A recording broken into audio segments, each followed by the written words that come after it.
Bienvenidos y bienvenidas a Noticiero de los Guatemaltecos. El reloj marca la hora en punto y eso significa que ha llegado el momento de informarse y qué mejor que lo haga con nosotros acá en el Noticiero de los Guatemaltecos, más que listos para iniciar esta jornada. Luis. Nancy, buenas noches. Viernes 25 de febrero, antesala de un nuevo fin de semana, el último, por cierto, de este segundo mes del año, con un poco de temperaturas más bajas que las que hemos tenido los días anteriores, pero con mucha información que empezamos a desarrollar, Nancy, amigos televidentes, a través de nuestros titulares. Iniciamos.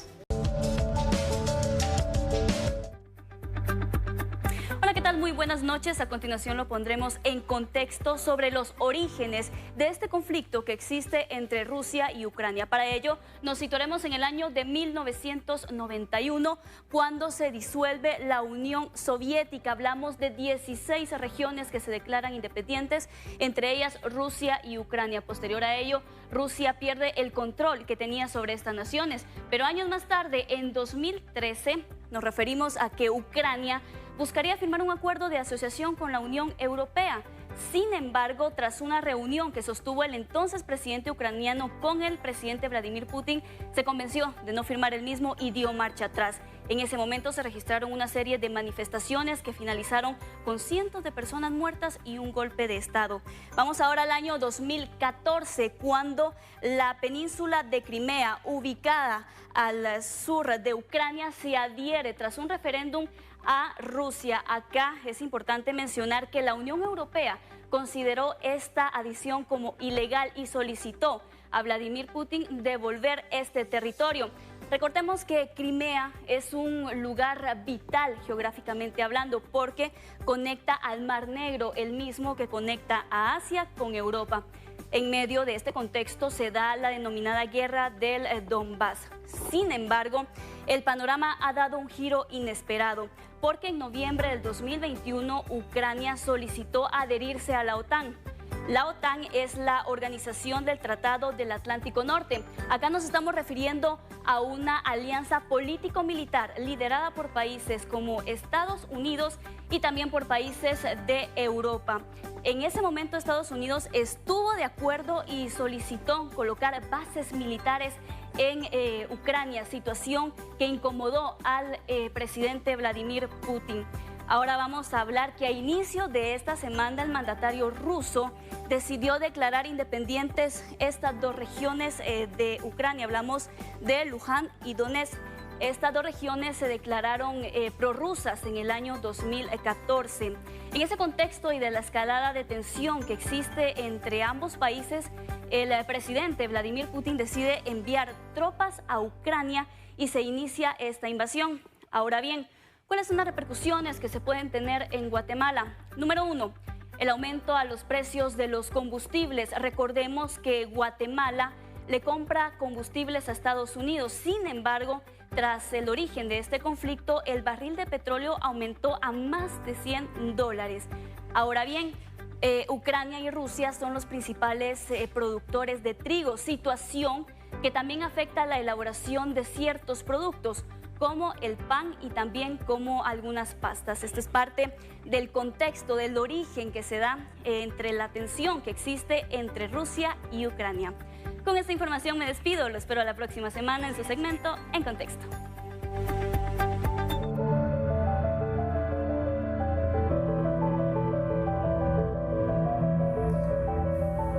Gracias, Jensi López. Y precisamente en esa connotación de la posibilidad de la economía mundial que se vea afectada, Guatemala también tiene lo propio. Podría registrarse ese precio al aumento de los fertilizantes y los agroquímicos, derivado también del precio de los combustibles, que pues repercutirá en el sector agrícola, según lo da a conocer la Cámara del Agro.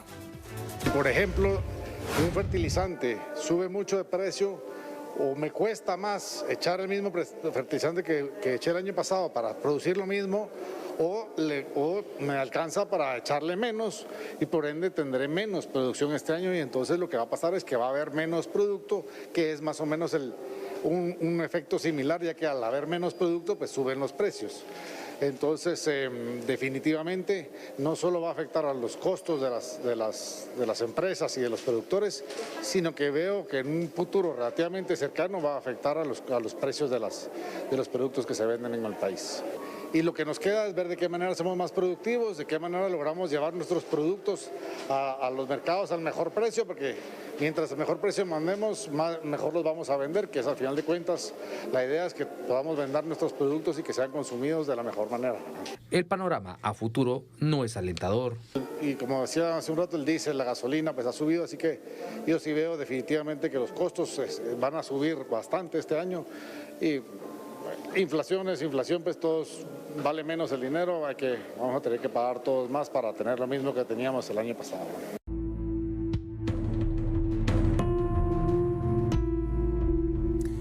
Continuamos con el orden de la información. La primera fase para concretar el sistema de búsqueda de migrantes es un hecho. Así lo dieron a conocer las autoridades de migración.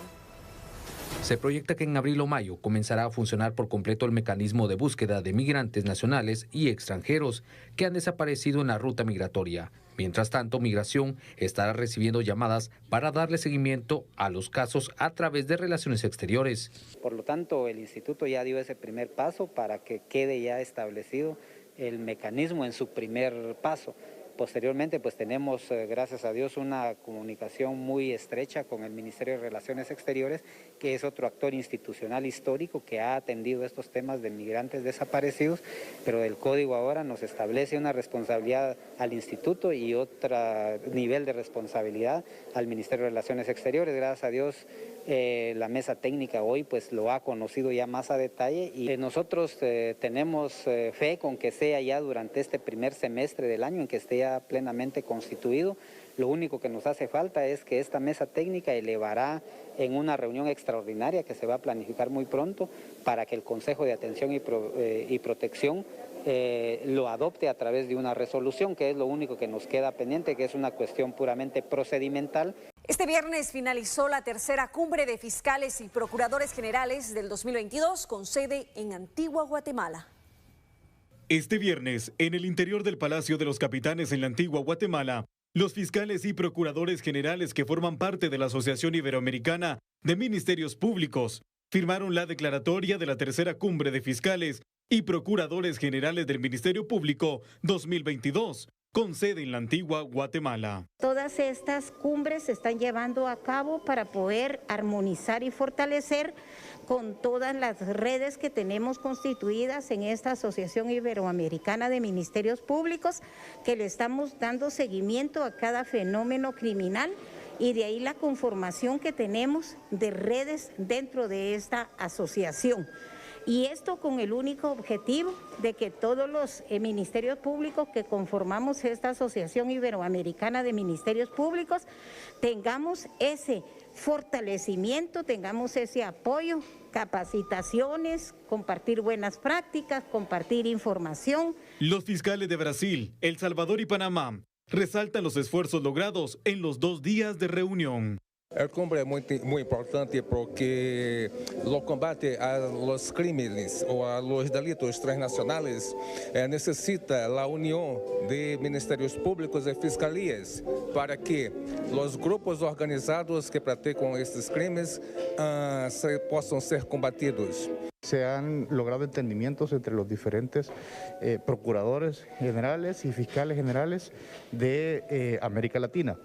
¿Para qué? Para crear los mecanismos de cooperación, que estos sean expeditos, que implementemos modelos de gestión de cada una de las investigaciones que de una u otra manera tienen vínculos entre diferentes estados. Precisamente porque si el crimen no reconoce fronteras, entonces nosotros como autoridades tenemos que ponernos a la altura y hacer que las comunicaciones entre nosotros, que los objetivos sean comunes en pro de la población. Podido discutir entre los fiscales generales de la región aquellas estrategias que nos van a permitir tener una cooperación judicial más efectiva y poder enfrentar todo el tema de la migración irregular, la trata de personas y las implicaciones que este fenómeno delictivo tiene en la región. Y este es el momento de seguirnos en nuestras redes sociales, @Noti7 en Facebook, en Twitter e Instagram. Volvemos luego de la pausa.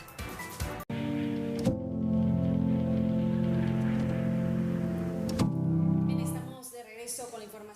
Vamos a continuar con noticias, Nancy, ya que pues tras el fallecimiento del ex vicepresidente de la República, Roberto Carpio Nicol, se ha anunciado su inhumación el próximo lunes, pero se han programado diferentes homenajes póstumos a su memoria durante el fin de semana. El ex vicepresidente Roberto Carpio Nicol murió este 24 de febrero a sus 91 años. Familia, amigos y otros seres queridos llegaron a su velatorio en la Zona 9 para despedirse del también periodista, empresario político, escritor y fundador de varios proyectos del país. Lo transmitió el poder ayudar al otro, ¿verdad? Pudiendo o no pudiendo, siempre saliendo de su camino para tender la mano y realmente siempre nos sentimos muy orgullosas de llevar su nombre y su apellido con la cabeza de frente y la mirada en alto, sabiendo que no debió nada. Siempre pensó en toda la gente, quería morir siendo centroamericano, ya está descansando en paz y le agradecemos al Señor que ya no tiene ningún dolor porque sí, ya estaba sufriendo. Siempre pensamos que pasa a la resurrección. Entonces el luto se lleva por dentro y el blanco es símbolo de eso, de una mejor vida con Dios. El expresidente de la República, Vinicio Cerezo, con quien formaron dupla en el primer gobierno democrático de 1986 a 1991, también asistió al funeral y recordó algunas vivencias compartidas con Carpio. Jugó un papel verdaderamente importante. Él era un fanático de la integración centroamericana y siempre decía una frase que se volvió muy famosa. Decía: yo nací guatemalteco y voy a morir centroamericano. Y así fue. Los restos del ex vicepresidente Roberto Carpio serán trasladados en horas de la mañana de este sábado al Palacio Nacional, donde serán recibidos por el actual gabinete de gobierno y pasarán el fin de semana, para el próximo lunes llevarlos al Congreso de la República y finalmente inhumados en el cementerio.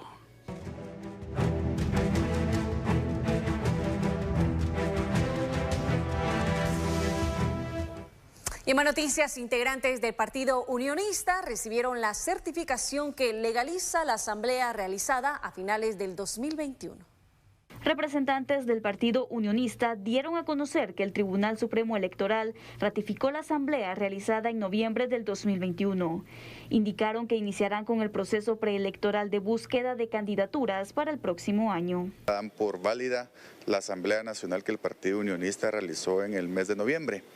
En esa ocasión elegimos un nuevo comité ejecutivo, legalizamos 12 departamentos y 60 municipios para ya tener la legalidad de todo el partido por 3 años más, lo que ya nos da la certeza y la tranquilidad de que estamos en ley como Partido Unionista y estamos listos ya para comenzar todo el proceso preelectoral de búsqueda de candidaturas y eventualmente también las asambleas municipales y departamentales para la postulación de candidatos para el proceso electoral del próximo año. Estamos haciendo un trabajo de afiliación, de capacitación política, de búsqueda de candidatos y calculamos que en el mes de junio vamos a comenzar ya a hacer las asambleas municipales para comenzar con la postulación a candidatos a alcalde en los municipios que tenemos legales como partido. Posteriormente serán las asambleas departamentales para nominar a los candidatos a diputado y por último la Asamblea Nacional para postular al binomio presidencial que estaremos nosotros presentando para el próximo año. Se tiene previsto que para junio próximo se inicien con las asambleas municipales. Posteriormente serán las asambleas departamentales y por último la Asamblea Nacional para postular al binomio presidencial.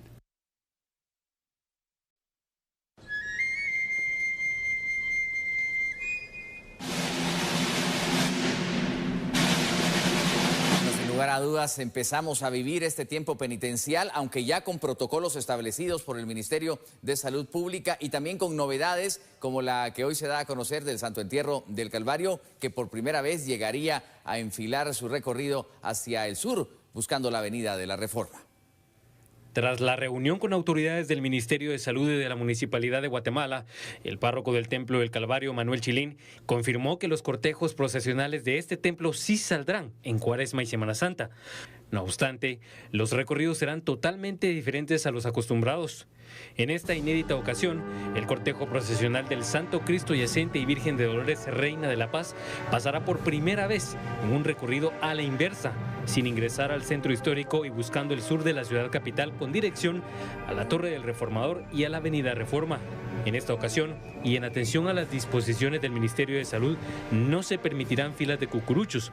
Los cargadores se presentarán a su turno y deberán retirarse a observar el cortejo procesional en las aceras para evitar aglomeraciones. También se informó que el segundo domingo de Cuaresma, Jesús Nazareno de la Justicia también tendrá un recorrido diferente y pasará por primera vez frente a la estación central de los bomberos voluntarios para rendir homenaje y reconocimiento a las instituciones que han combatido la pandemia del COVID-19.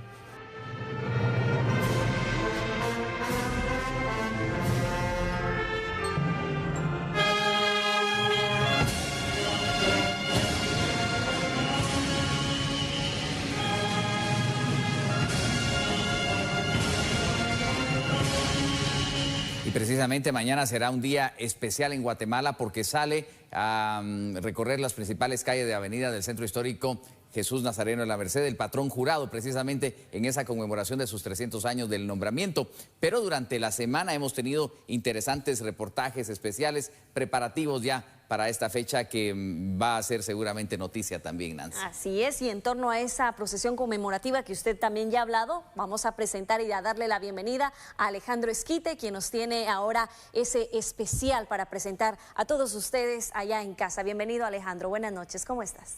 Muy buenas noches, Nancy, Luis, qué gusto poder saludar. Los sentimientos encontrados para todos los devotos de Jesús de la Merced que ya se encuentran a pocas horas de ver un capítulo más en la historia del Nazareno Mercedario. Y en esta oportunidad pues vamos a conocer y cerrar esta serie de reportajes con un capítulo especial que está escrito en el pasado, puntualmente en el antiguo Palacio Real que estaba ubicado en el Parque Central hoy en la actualidad, pero esconde un secreto y una historia detrás. Es lo que vamos a ver a continuación y desde ya le recordamos los protocolos para asistir al cortejo procesional. Muy buenas noches.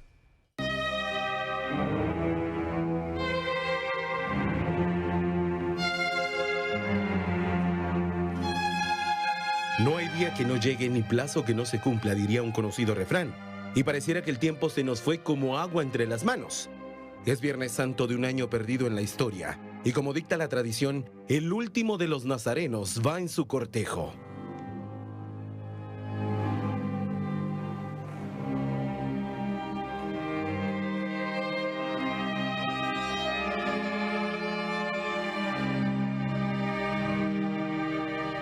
Justos y pecadores elevan su mirada al cielo para presenciar su cansado andar.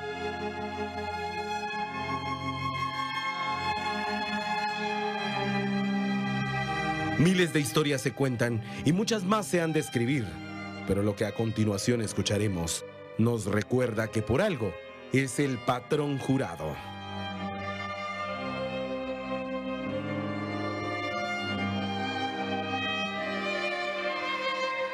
Nuestra historia comienza en el Real Palacio.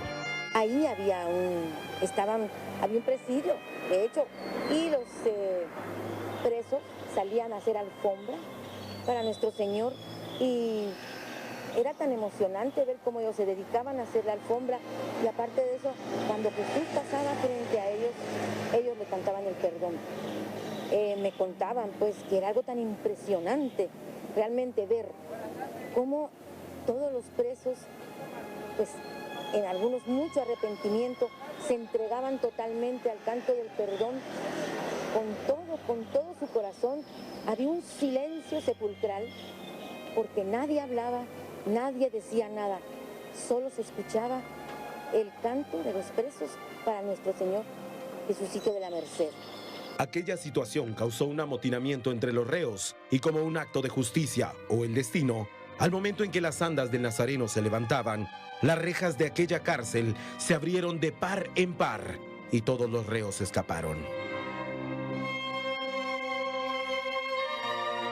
El legado de Jesús de la Merced en nuestra historia ha marcado una infinidad de acontecimientos. Realidad o mito, lo cierto es que lleva 300 años llevando sobre su cruz la ciudad de Guatemala. Nos vemos en las filas. Con la edición de Wendy Sánchez, Alejandro Esquite.